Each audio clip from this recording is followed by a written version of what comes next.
Hi, Bruce. Thank you very much for coming today. On behalf of the family, I'm Jack.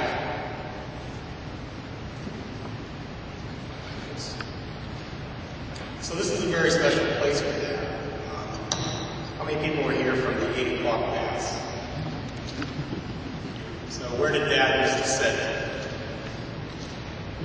Right there. Second pillar down. It was man routine. He would park his car in the same spot, walk the same steps, and sit in the same place. It was a bit of routine and predictability in an unpredictable world. And he relished it. So,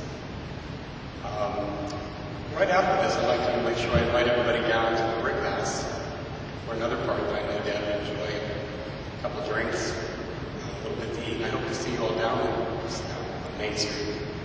So, we're really here to celebrate that. And so I'd like us all just to take a deep breath and kind of shake our shoulders out a little bit. Maybe close our eyes just for a second and let's think about it. What comes to mind when I say Jack the Great? Big Jack the Great. What do you think about when you think about him? Just get a vision in your mind.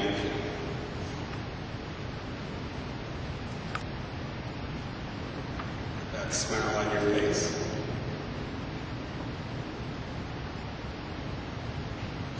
I'd like you just to turn to somebody behind you or next to you, just real quickly, just share what came to mind for you.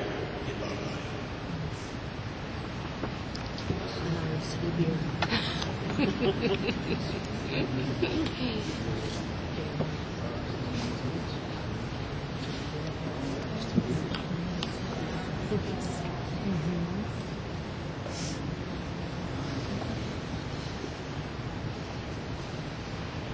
How many thought about walking? How about talking? I thought about him telling me a story I've already heard 50 times before. But saying it with a lot of enthusiasm. And did he have a hat on? Yes. Anybody else have anything that came to mind for them they'd like to just quickly share? What's that, Pat? Cutting the grass on Belmont. Cutting the grass on Belmont Road. That was taken over by John Redding here. Anyone else? Yeah. He planted my rhododendrons on my back bank. And he planted, and Mim planted myrtle on my front bank. And I never kept it weeded up to anybody's satisfaction. Especially against the air. Just real quickly, just one more. Anything else that came to mind for them? I worked with Jack the last 4 or 5 years before he retired, and he could never put the broom down. Room down. All right, well, thank you. And I appreciate, as I said, I really appreciate you being here. And my brother Joe's going to say a few words, and then John Redding's going to say a few words. But I'd just like to share a couple of quick anecdotes, and as we look at other angles of his life, so just a few quick things as you think about the impressions of me. There's some of the foundations. So KDKA was the first radio station in almost the world in Pittsburgh. Dad actually had a chance to sing on that. He had an older our Aunt Loretta was 18 years older than him. A lot of people thought that she was his mother, and she used to take my dad and his brother Dan down the streetcar in Pittsburgh, and they did this little song routine.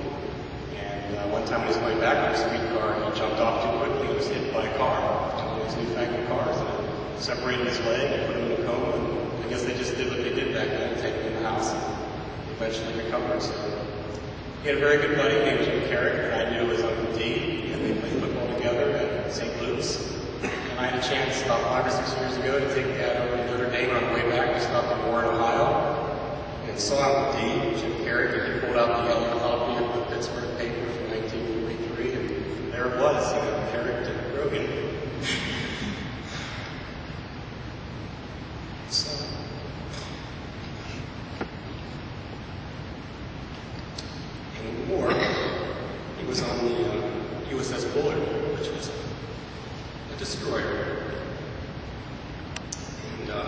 He was a radar man. It was scary times. He was in a class with Chauncey and the kid, other destroyers. And what they had to do was go out there on a picket line around the aircraft carriers.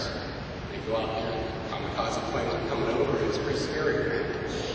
And one plane actually turned sideways, and the wing caught their ship, and the guys cut up that wing as a souvenir, so he was pretty lucky.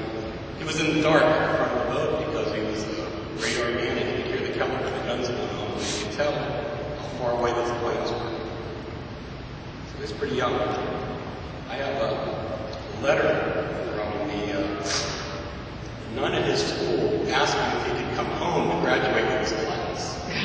And, I thought that was pretty interesting that she would take the time to write that. Sister Mary Blanche, principal. May I ask if it is all possible for our student, John McGrogan, to be permitted to return home on June 4th to be graduated with his class. This was written March 22nd, 1944. And also send his paperwork for basic training so I can put it on his record card. Thanking you for your cooperation in this matter, but I don't think that was granted. That was pretty interesting time. So he was pretty young when he got out of service. He didn't have enough time, so he had to put in more time. So there was this LST, which is a slow-moving boat that went from San Francisco to New York, and it was delivering telephone poles. And he got on the boat. He said, "What do you do?" He said, "I'm a radar man." And I said, "We're never going to lose sight of the shore, so you can just pretty much cruise." He did through the Panama Canal, a lot of stops along the way.